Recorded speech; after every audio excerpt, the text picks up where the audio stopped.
Hello everyone, welcome to the पहाड़ी तालीम foundation, a dedicated YouTube channel for civil service aspirant. So आज के lecture में हम आपके साथ डिस्कस करने वाले हैं Jammu and Kashmir reorganisation act of 2019, ठीक है।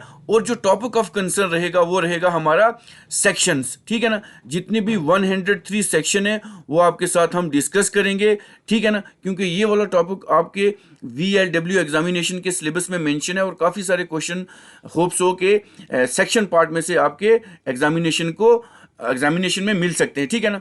और लास्ट पे एज अ रिवीजन हम क्या करेंगे, इसके 14 पार्ट और 5 शेड्यूल भी आपके साथ डिस्कस करेंगे, ठीक है ना। ये कंप्लीट एनालिसिस वीडियो रहेगी आपके लिए। सो आज 6 PM environment ecology and biodiversity के ऊपर मैराथन कम मॉक टेस्ट आपके लिए एक लाइव सेशन में लेके आ रहा हूं और मैं चाहता हूं काफ़ी सारे एस्पायरेंट जुड़े और अपनी जो तैयारी है VLW की उसको जारी रखें। So without wasting time let's start our first slide, ठीक है। सो ये जो Jammu and Kashmir reorganisation act है, ठीक है ना, इसके ऊपर काफ़ी सारे क्वेश्चन जो है हमारे एग्जामिनेशन पॉइंट ऑफ व्यू से इंपॉर्टेंट है। सो हम आज इसके ऊपर डिस्कस करेंगे सेक्शन, ठीक है ना। अगर हम देखें सेक्शन फर्स्ट में क्या लिखा रहता है, शॉर्ट टाइटल्स, ठीक है ना। एग्जामिनर पूछेगा क्वेश्चन के सेक्शन फर्स्ट क्या होती है, सेक्शन सेकंड क्या होती है, थर्ड, ऐसे सारे पूछेगा, ठीक है ना। सो हम सारी सेक्शन आपके साथ डिस्कस करेंगे। सो शॉर्ट टाइटल क्या होता है, अगर हम देखें Jammu and Kashmir reorganisation act of 2019 में सबसे पहले सेक्शन फर्स्ट है हमारे पास, और सेक्शन फर्स्ट में क्या होता है, शॉर्ट टाइटल। मतलब शॉर्ट टाइटल का ये मतलब है कि ये जो एक्ट है, इस एक्ट का नाम क्या है। सो इस एक्ट का नाम क्या है, Jammu and Kashmir reorganisation act of 2019। एक क्वेश्चन तो ये बन जाता है, ठीक है ना। और सेक्शन सेकंड में हमारे पास आ जाती है डेफिनेशंस, ठीक है ना। डेफिनेशंस आ जाती हैं, मतलब अपॉइंटमेंट डे क्या था, उसके बाद आर्टिकल्स क्या होते हैं, कॉन्स्टिट्यूएंट असेंबली क्या होती है, उसके बाद लेजिस्लेटिव असेंबली क्या होती है, लेफ्टिनेंट गवर्नर क्या होते हैं, ठीक है ना। ये सारी चीज़ें जो है हमारी इसकी डेफिनेशंस बताती हैं, ठीक है ना। उसके बाद हमारे पास आ जाता है सेक्शन 3।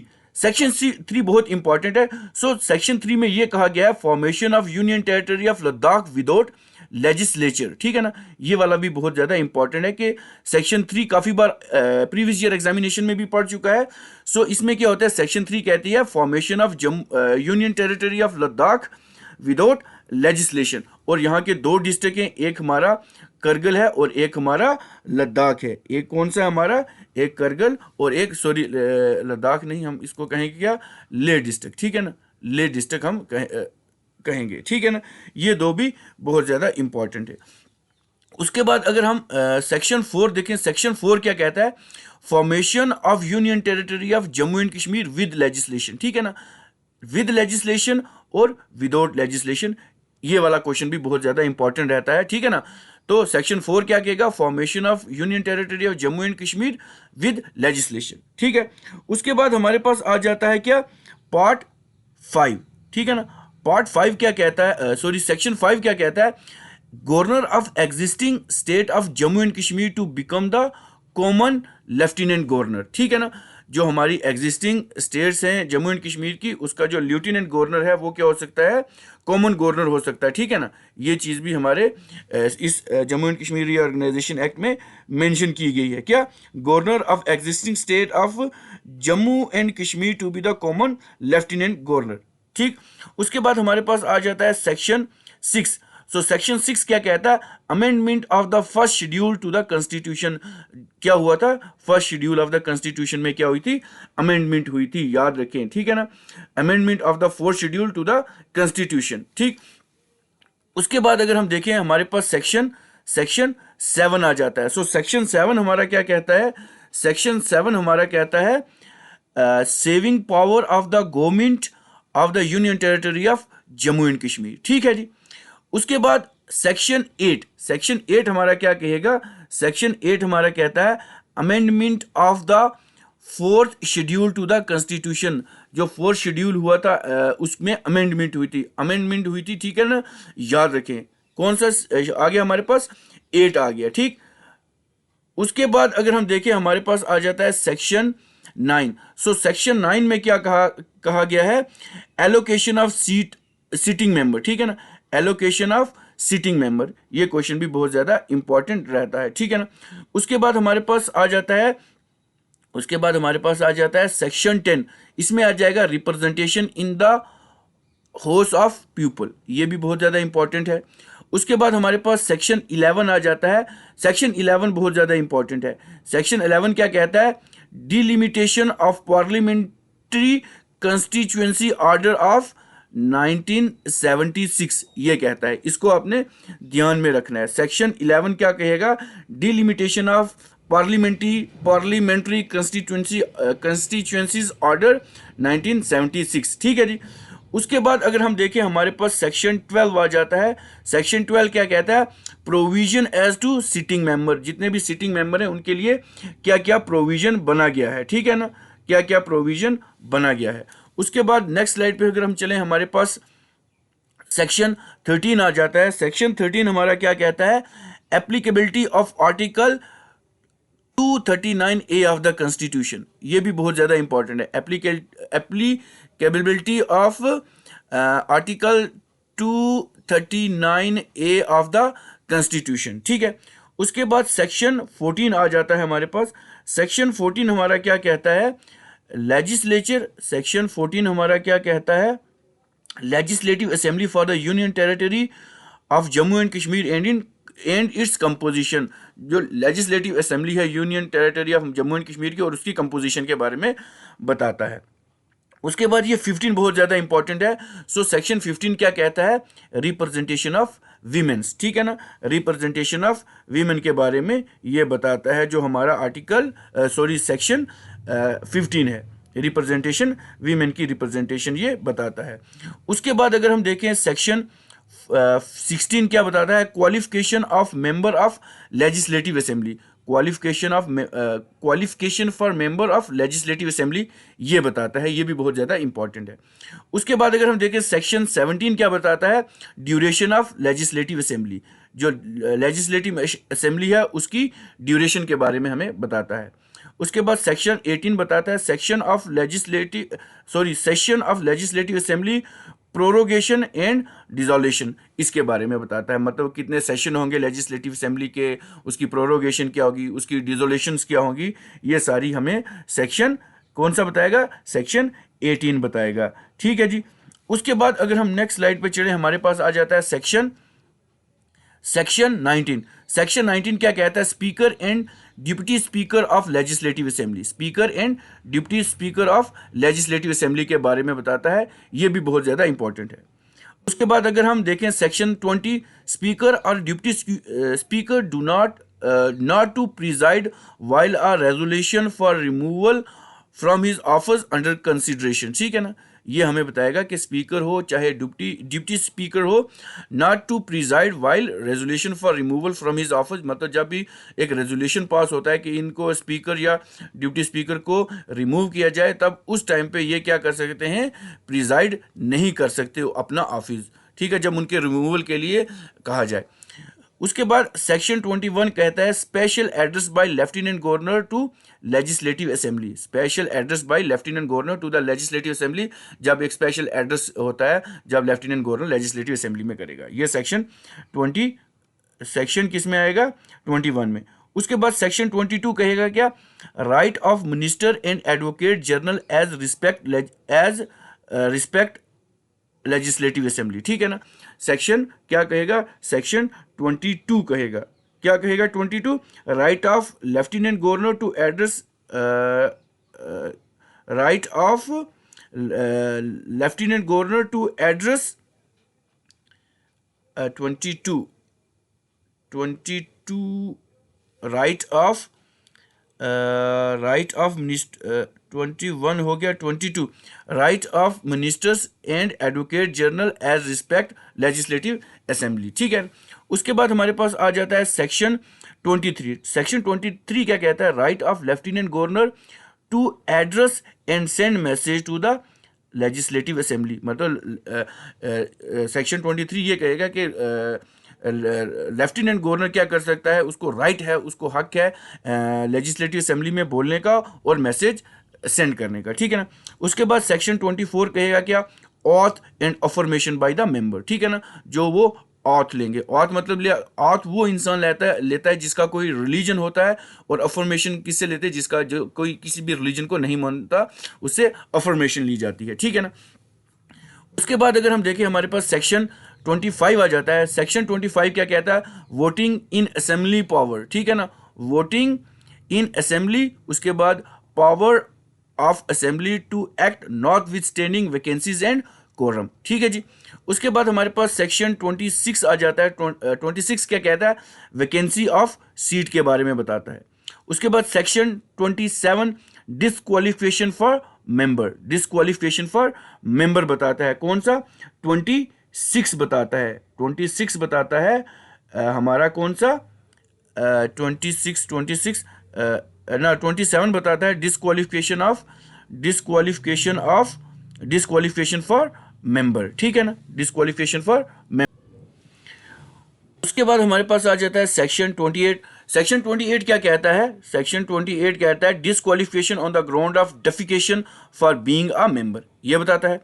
उसके बाद हमारे पास section 29 penalty for sitting and voting before making oath or affirmation or when not qualified or when disqualified, ठीक है ना। इस सारी सेक्शन को आप जितना भी डिस्कस करेंगे ना, उससे क्या होगा, आपको क्या होगा, ये याद रहेंगी और एग्जामिनेशन में आप इन सबको मार्क कर पाएंगे, ठीक है ना। उसके बाद सेक्शन 30 क्या कहेगा, power privilege etcetera of the member, जितनी भी पावर प्रिविलेज होती हैं मेंबर्स की, वो इसमें हमारी बताएगा, ठीक है जी। सेक्शन 30 ये कहेगा। उसके बाद अगर सेक्शन 31 की बात करेंगे, salary and allowances of the member के बारे में इसमें ये चीज़ डिस्कस की गई है। उसके बाद सेक्शन 32 में एक्सटेंड ऑफ लेजिस्लेटिव असेंबली, ठीक है ना, इसके बारे में बात की गई है। सेक्शन 33 में बात की गई है exception of property of the union territory from taxation, मतलब जितनी भी प्रॉपर्टी होगी यूनियन टेरिटरी की, उसमें जो है वो टैक्सेशन क्या होगी, टैक्स क्या होगा, रिमिट होगा, एक्सेप्शन है उसमें, ठीक है ना। उसके बाद सेक्शन 34 में कहा गया restriction on law passed by legislative assembly with respect to certain matter, restriction दी गई है, restriction on law passed by legislative assembly, कुछ सर्टन मैटर हैं जिनमें रिस्ट्रिक्शन दी गई है, ठीक है ना। उसके बाद सेक्शन 35 क्या कहती है, inconsistency between law made by the parliament and law made by the legislative assembly, inconsistency है इनके बीच। उसके बाद सेक्शन 36 बताता है special provision as to fill financial bill, ठीक है ना, as to fill financial bill, उसके बिल्स। उसके बाद हमारे पास सेक्शन 37 आ जाता है procedure as to lapsing bill, जो बिल को लैप्स किया जाता है उसके प्रोसीजर हमें मिलेंगे। उसके बाद अगर हम इसके सेक्शन 38 की बात करें तो एसेंस टू द बिल के बारे में बात की गई है। उसके बाद सेक्शन 39 की बात करें तो बिल रिजर्व फॉर कंसिडरेशन, कुछ ऐसे बिल होते हैं जिसको रिजर्व किया जाता है कंसिडरेशन के लिए। उसके बाद सेक्शन 40 बताता है requirement as to sanction sanctions and recommendations to be regarded as a matter of procedures only। उसके बाद हमारे पास बात की गई है सेक्शन 41 में की गई है एनुअल फाइनेंशियल स्टेटमेंट के बारे में बात की गई है।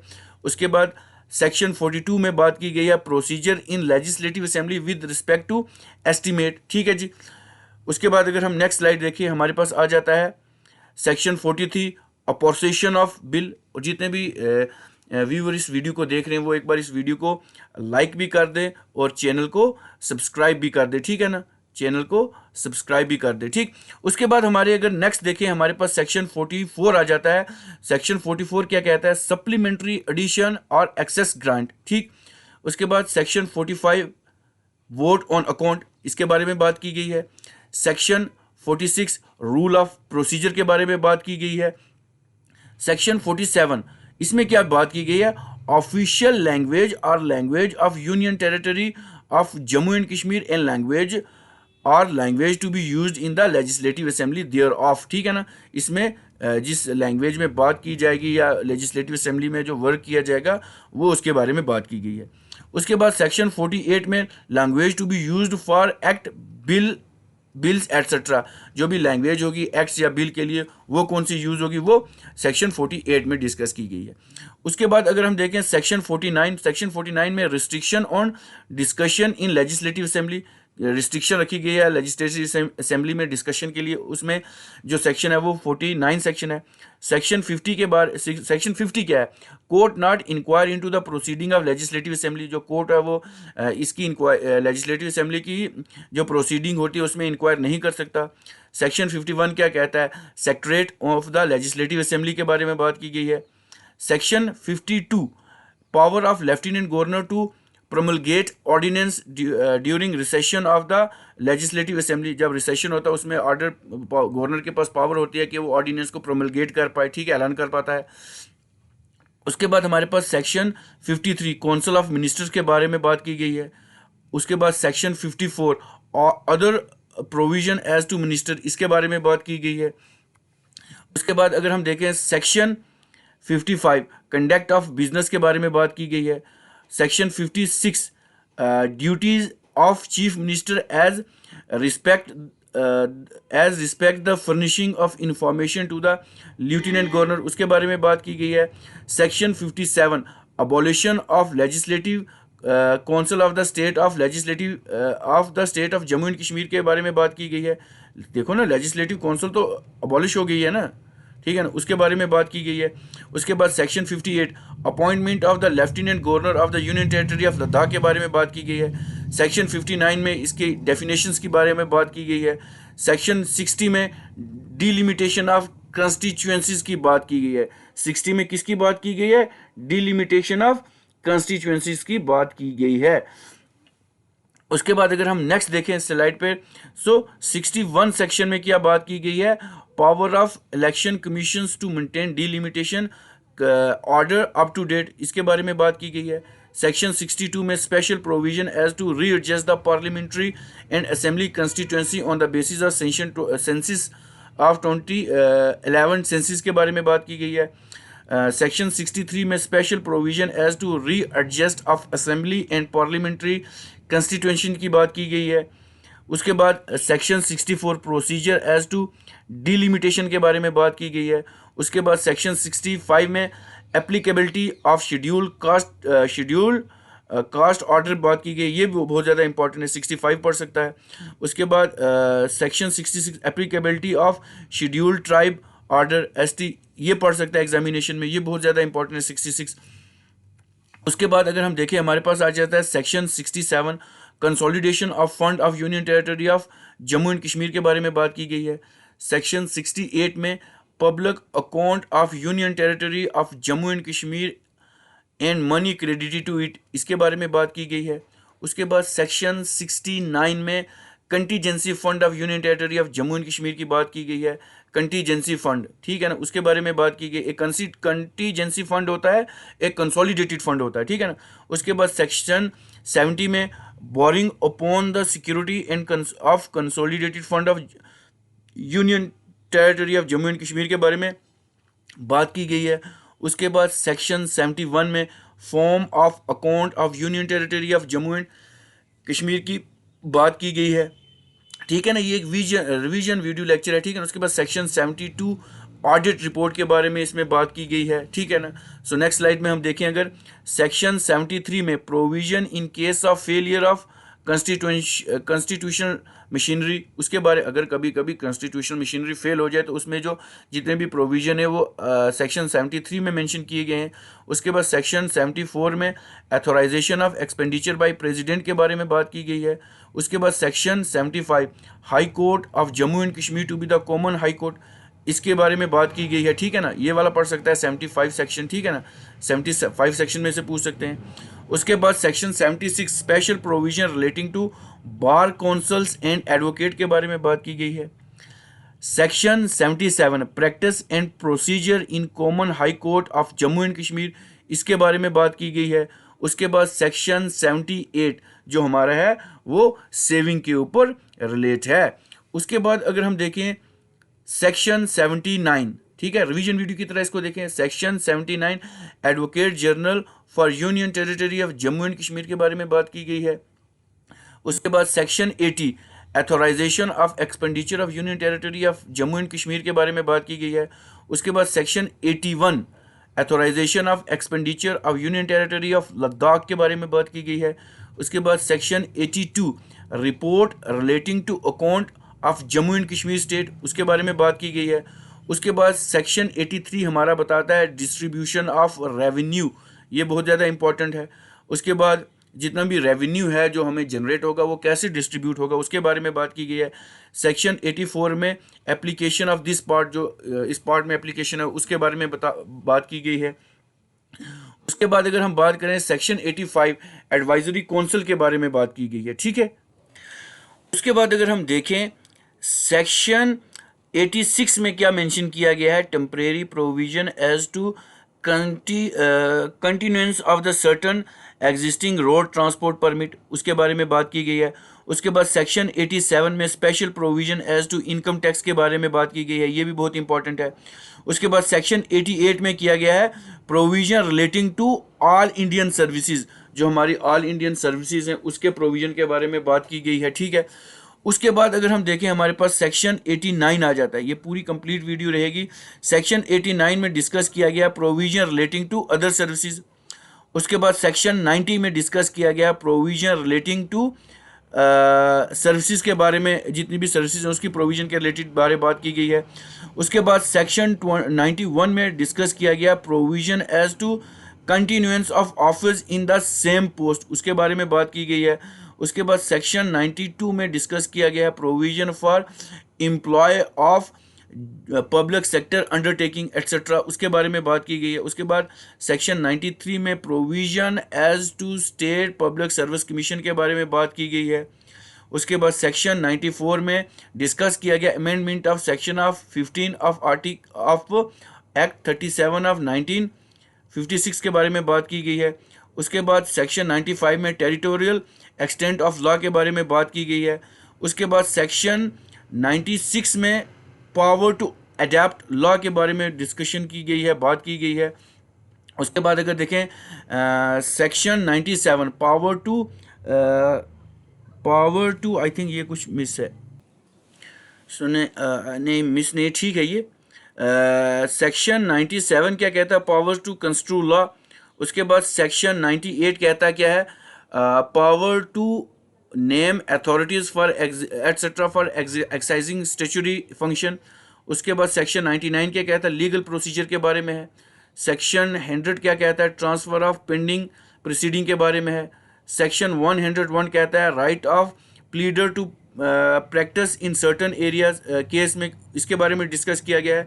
और सेक्शन 102 में डिस्कस किया गया effect of provision of the act inconsistent with the other laws. और जो सेक्शन 103 है उसमें ये डिस्कस किया गया है पावर टू रिमूव डिफ़िकल्टीज़, ठीक है ना। तो ये जितनी भी सेक्शन थी, जितनी भी 103 सेक्शन थी, ये आपके साथ मैंने डिस्कस कर चुका हूँ। आप इस वीडियो को 1-2 बार देखेंगे एज अ रिवीजन के लिए, तो ये ऑटोमेटिकली आपको सारी सेक्शन याद हो जाएंगी, ठीक है ना। ये सारी सेक्शन आपको याद हो जाएंगी। अब रिवीजन पार्ट के लिए हम थोड़े से जितना भी इसका बेसिक्स है पार्ट शेड्यूल, वो जल्दी से क्विक रिवीजन की तरह हम आपके साथ डिस्कस कर देंगे, ठीक है। क्योंकि उसमें से भी क्वेश्चन पढ़ सकते हैं, सेक्शन में से भी पढ़ सकते हैं, पार्ट में से भी पढ़ सकते हैं, शेड्यूल में से भी पढ़ सकते हैं, ठीक है ना। तो एक ब्लैंक स्लाइड लेते हैं, उसके ऊपर जल्दी डिस्कस कर लेते हैं, ठीक है।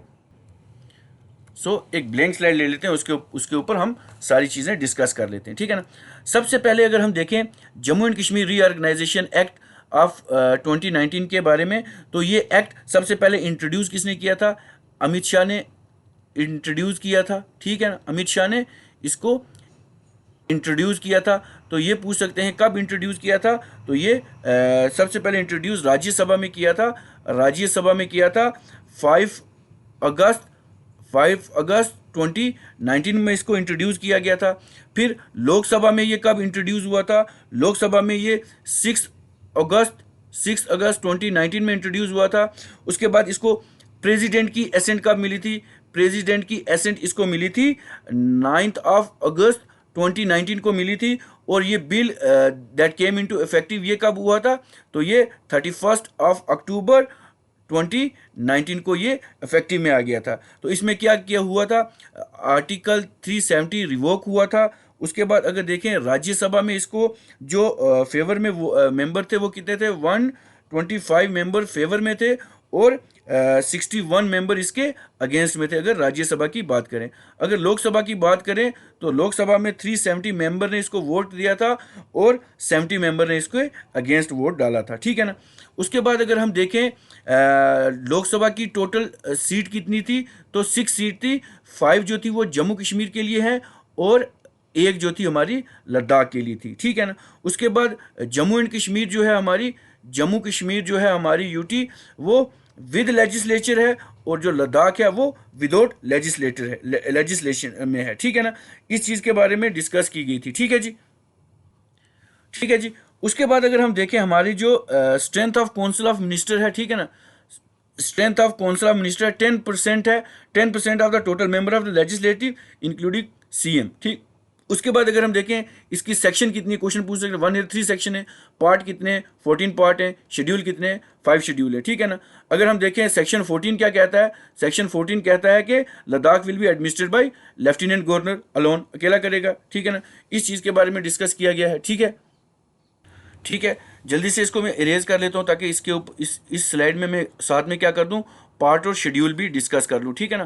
पार्ट और शेड्यूल भी जो है वो क्या करूँ, डिस्कस कर लूँ आपके साथ, ठीक। एक बार इसको मैं थोड़ा सा स्लाइड को इरेज कर लेता हूँ ताकि फिर सारे जो है पार्ट वो भी डिस्कस कर लेता हूँ क्योंकि वो भी बहुत ज़्यादा इंपॉर्टेंट है हमारे एग्जामिनेशन पॉइंट ऑफ व्यू से, ठीक है जी, ठीक है। इसकी थोड़ी सी लेंथ को कम कर लेते हैं, ये ठीक है जी। सबसे पहले अगर देखें पार्ट 1, ठीक है ना, पार्ट 1 में क्या डिस्कस किया गया है, पार्ट 1 में हमारे पास डिस्कस किया गया है प्रीलिमिनरी को कहते हैं, प्रीलिमिनरी, ठीक है। उसके बाद पार्ट 2 में क्या डिस्कस किया गया, reorganisation of state of Jammu and Kashmir, reorganisation of Jammu and Kashmir state के बारे में। उसके बाद पार्ट 3 में क्या किया गया है मेंशन, रीऑर्गेनाइजेशन इन लेजिस्लेचर, ठीक है ना, इन लेजिस्लेचर के बारे में डिस्कस किया गया है। उसके बाद पार्ट 4 में क्या डिस्कस किया गया है, पार्ट 4 में किया गया है administration of union territory of Ladakh के बारे में बात की गई है। 5th पार्ट में क्या बात की गई है, डिलिमिटेशन ऑफ कंस्टिट्यूएंसी के बारे में बात की गई है। 6th पार्ट में क्या बात की गई है, 6th पार्ट में हमारी बात की गई है schedule caste and schedule tribe के बारे में बात की गई है। 7th पार्ट में क्या बात की गई है, मिसलेनियस एंड ट्रांजिशनल प्रोविजन के बारे में बात की गई है। पार्ट 8 में क्या बात की गई है, हाई कोर्ट, ये वाला पढ़ सकता है क्वेश्चन, हाई कोर्ट के बारे में बात की गई है। 9 पार्ट में क्या कहा गया है, advocate general of union territory of Jammu and Kashmir. उसके बाद 10 पार्ट में क्या बात की गई है, authorisation of expenditure and distribution of revenue के बारे में बात की गई है। 11 पार्ट में क्या बात की गई है, 11 पार्ट में बात की गई है हमारी एपोर्सेशन ऑफ एसेट एंड लाइबिलिटी के बारे में बात की गई है। पार्ट 12 में क्या बात की गई है, provision as to certain corporation and any other matter के बारे में बात की है। 13 पार्ट में क्या बात की गई है, प्रोविजन टू सर्विस के बारे में बात की गई है। और पार्ट 14 में क्या बात की गई है, लीगल एंड मिसलेनियस प्रोविजन के बारे में बात की गई है, ठीक है ना। ये क्वेश्चन भी बहुत ज़्यादा इंपॉर्टेंट रहते हैं हमारे, क्योंकि पार्ट में भी इसी क्वेश्चन पढ़ सकते हैं, सेक्शन में से पढ़ सकते हैं, ठीक है ना। उसके बाद अगर हम देखें हमारे पास आ जाते हैं शेड्यूल, ठीक है ना, हमारे पास आ जाते हैं क्या, शेड्यूल, हमारे पास शेड्यूल आ जाते हैं। ये थोड़ा सा इसको यहाँ से इरेज कर लेते हैं, 5 के 5 शेड्यूल डिस्कस कर लेते हैं, तो फिर इसको वीडियो लेक्चर को हम एंड करते हैं, ठीक है ना। तो हमारे पास क्या आ जाते हैं, शेड्यूल। शेड्यूल हमारे जो पहले शेड्यूल में क्या बात की गई है, पहले शेड्यूल में बात की गई है member of the council of state, मतलब राज्यसभा की बात की गई है, ठीक है ना। उसके बाद शेड्यूल 2 में किस चीज़ की बात की गई है, पार्लियामेंट्री कंस्टिट्यूएंसी की बात की है, पार्लियामेंट्री कंस्टिट्यूएंसी जो हमारी लोकसभा के बारे में उसके में बात की गई है। उसके बाद शेड्यूल 3 में क्या की बात की गई है, ऑथ एंड अफर्मेशन की बात की गई है, ठीक है। उसके बाद 4th शेड्यूल में क्या कहा गया है, हमारे जो फर्स्ट में हमारा कहा गया है, फर्स्ट में हमारा member of council of state Rajya Sabha के बारे में बात की गई है। सेकंड में हमारी बात की गई है पार्लियामेंट्री कंस्टिट्यूएंसी की। थर्ड में हमारे पास बात की गई है, थर्ड में हमारे पास क्या है असेंबली कंस्टिट्यूंसी, ठीक है ना, असेंबली कंस्टिट्यूंसी के बारे में बात की गई है, ठीक है ना। उसके बाद फोर्थ में हमारे ऑथ एंड अफर्मेशन है, और जो फिफ्थ है हमारी, उसमें क्या डिस्कस किया गया है, हमारा सेंट्रल लॉज जो हैं, सेंट्रल लॉज, स्टेट लॉज, ये सारे इसमें डिस्कस किए गए हैं, ठीक है ना। सो आई थिंक ये इतनी वीडियो सफिशिएंट रहेगी। ये दो वीडियो अगर आप जाके देख लेंगे यूट्यूब पे, एक रीऑर्गेनाइजेशन एक्ट ऑफ 2019 जो पहले अपलोड की गई है उसको देखें, और एक इसको देखें, तो आई थिंक आपके maximum to maximum question cover हो जाएंगे। सो ये वीडियो लेक्चर आपको कैसा लगा आप हमें कमेंट करके बता सकते हैं। इस वीडियो को ज़्यादा से ज़्यादा लाइक करें, शेयर करें, और हमारे चैनल को सब्सक्राइब करें। So with this, thank you very much.